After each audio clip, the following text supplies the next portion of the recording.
Rothko is famous for saying, "A painting is not a picture of an experience, it is an experience."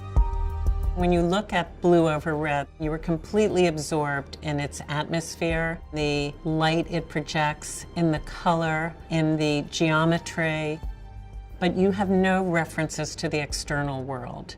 It's a very spiritual, even transcendent experience.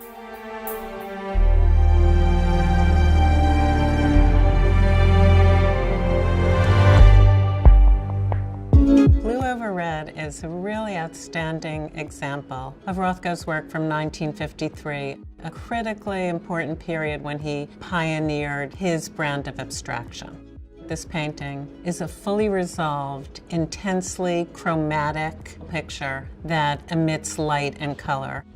In 1952, Rothko moves to West 53rd Street, just steps away from the Museum of Modern Art. Rothko was profoundly moved by a lot of the artists in MoMA's collection, particularly Matisse. He would have seen two great paintings in MoMA's collection, one called The Blue Window, the other called The Red Studio. And both of these are very tonal paintings. The background of The Blue Window is varying shades of blue. The background of The Red Studio is red. And within those backgrounds, objects from the studio seem to hover in this indeterminate kind of space. Rothko is looking at the way he's organized that composition where there's no perspectival devices. I think that Rothko definitely took tremendous interest and lessons from seeing the work of the great French master.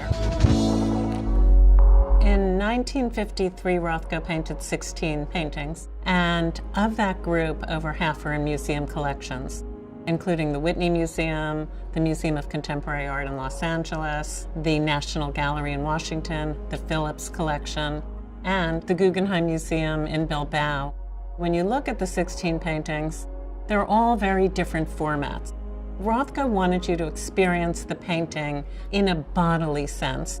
Blue Over Red, which is a little over 5 feet, has a very anthropometric reference. When you're standing next to it, because of its format, you feel you're standing in front of another figure. The painting primarily uses very warm colors, yellows, oranges, reds.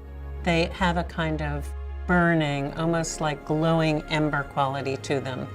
Even though he's using thinly applied veils of pigment, you don't get a sense of where the brushwork is. And what emerges are these stacked forms that create a kind of architecture. One of the thinnest spans of the painting, but yet the most dominant, is this beautiful, chromatic, almost royal blue. It gives it definition, it gives it a sense of composition. So even though the blue, which is the densest color, is on top, it doesn't weight down the rest of the picture, and the larger bands seem to support it, so it's in a complete harmonious balance. Rothko talks about loving the experience of twilight, just before dusk falls, and the mystery in that moment. And a lot of his coloration comes from that.